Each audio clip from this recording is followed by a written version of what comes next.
you're still here. And you get another chance this day to do better and be better. Another chance to become more of who you were created and what you were created to fulfill.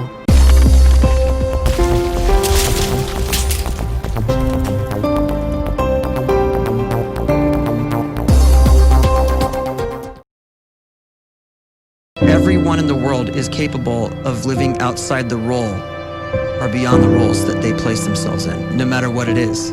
You're not just a dad, you're not just a banker, you're not just a brother or a son or a convict. It doesn't matter. Like, everyone is bigger, much bigger, infinitely bigger than the roles they place themselves in, and is capable of reaching potential greater than anything they could imagine.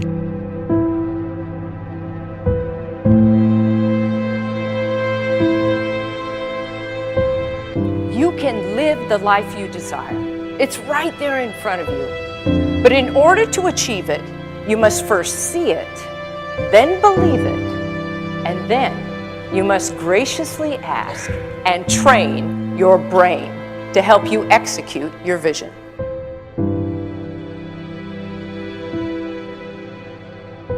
So when you start to focus and you delete distraction from your life, and you start to get seriously invested in doing one thing staggeringly well, and you practice that one thing over and over, a term to think about is mundanity. You do one simple, seemingly insignificant thing every day around your main skill, and it's very mundane, but small daily improvements over time lead to world-class results. Well, here's what happens in your brain. You start to isolate a single neurocircuit around that skill, and that starts to trigger a certain type of brain cell called an oligodendrocyte, which then releases myelin. Myelin is a fatty tissue that starts to wrap around that single neurocircuit related to that main skill you've been practicing. And when myelin starts to wrap around the brain circuit, what happens is you have accelerated learning times, you can see more quickly, heightened perception, and you'll learn more quickly. And that is really the quote-unquote secret of the great producers. It's not a result of some natural gift, but their daily practice, their relentlessness and their grit, their work ethic, and their singular focus and sacrifice.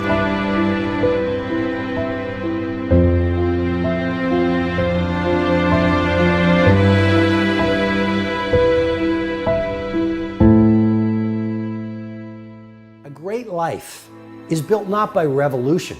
A great life is built by evolution.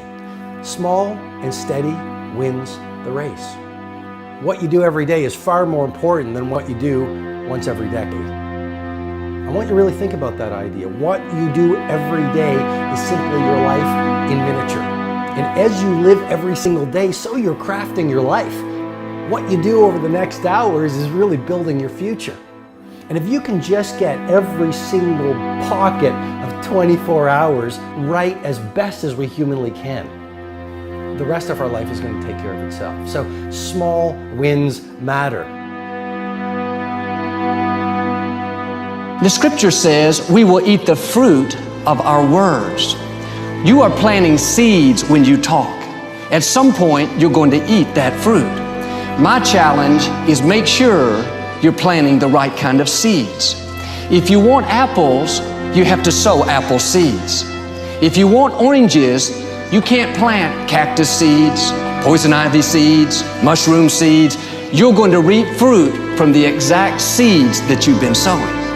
In other words, you can't talk negative and expect to live a positive life. You can't talk defeat and expect to have victory. You can't talk lack, not enough, can't afford it, never get ahead, and expect to have abundance. If you have a poor mouth, you're going to have a poor life. If you don't like what you're seeing, start sowing some different seeds.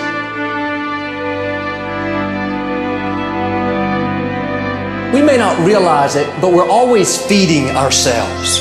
What we watch, listen to, the people we're around, the thoughts we're dwelling on, that's feeding our inner man. If you go to lunch with people that talk bad about the boss, make fun of a coworker, put down a friend, they're feeding you gossip, feeding you jealousy, feeding you disrespect. Here's the key. Whatever you feed is going to grow. You may not like what they're feeding you. You're a nice person, but if you continue to hang around them, before long, you'll be gossiping, you'll be critical, you'll be disrespectful. Why? Because you kept feeding the wrong things.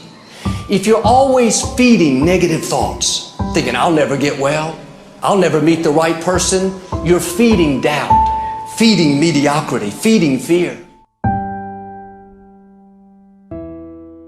If you know exactly what you want to be, you need to spend as much time with people that are actually that already.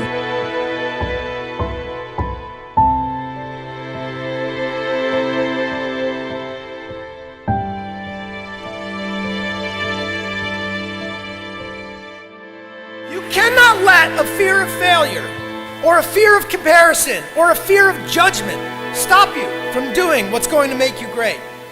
You cannot succeed without this risk of failure. You cannot have a voice without the risk of criticism. And you cannot love without the risk of loss. You must go out and you must take these risks.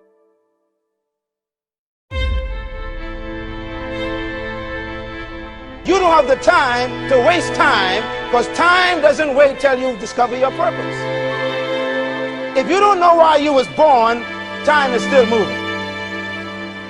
And if you discover your purpose at 90 years old, it's too late.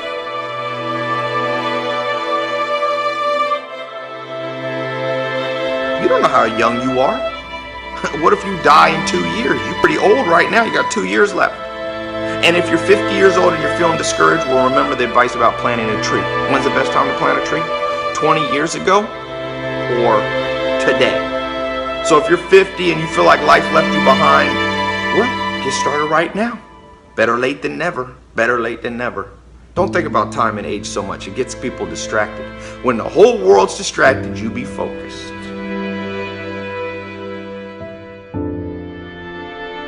You have to trust your own voice, your own ideas, your honesty, your vulnerability, and through this you will find your way. You do not have to be fearless.